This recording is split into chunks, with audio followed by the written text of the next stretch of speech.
Magandang araw po sa inyong lahat. Ako po si Iya. Iyaki! At ito po ang news ko, Guys! Para po sa showbiz balita, noong nakaraang araw ay may nag-shooting ng isang pelikula kung saan may naganap na insidente. At kung ano man ito, hindi ko po alam. Kaya, ipapasa ko ng balitang ito kay Miss Jessica Sugod. Miss Jessica, sugudin mo na yan!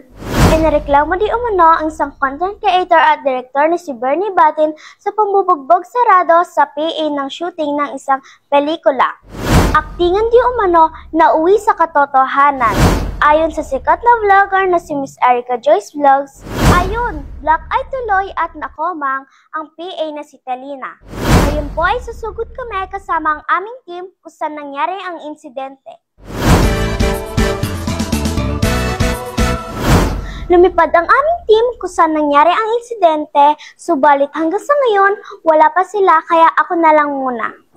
Ngayon po ay nandito po tayo kung saan nangyari ang insidente para alamin kung anong reklamo ni Talina Sikam, ang PA ni Direk Bernie Batin. Talina, sugod! Sakit-sakit. Ano ang nice mong sabihin kay Direk Bernie Batin? Akalain mo ba naman, natutuhanin niya eh. Actingan lang naman, nagalingan lang naman ako dun sa nag-audition eh. Sabi ko, more. Kaya ako na, more. Ako tuloy na puruan. Napagbugtarado kami, black eye.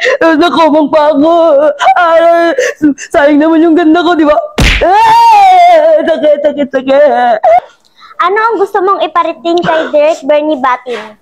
Gusto ko lang na magbigay siya ng public apology sa ginawa yung pambubugbog sa akin.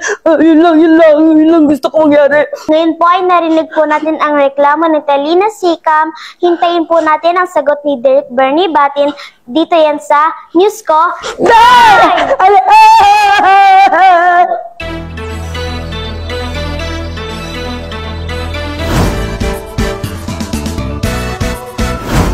So ayun na nga, gusto ko lang mag-sorry sa nabugbog kong PA ko. Diba? Kasi naman yung ugali, nakakaloka. Kaya humihingi po ako ng paumanhin. Pero ano to? May ganon. Ako naman, manood kayo ng Tatlong Ina Mo. Malapit na po yan. Oo, dahil nandyan po ang pinakabasugit at tindera sa social media. Oo, abangan ninyo bakit nabugbog yung aking PA. Kita-kits! Ganon! Ayun naman pala, isa naman palang paghahanda ng Star Maker Entertainment Production para sa mga moviegoers na isang comedy film na Tatlong Ina Mo sa direksyon ni Direk Neil Tan. Kung kailan, abangan! Ako po si Iya Iyakin! At ako naman po si Jessica Sugod para sa News Ko. Bye!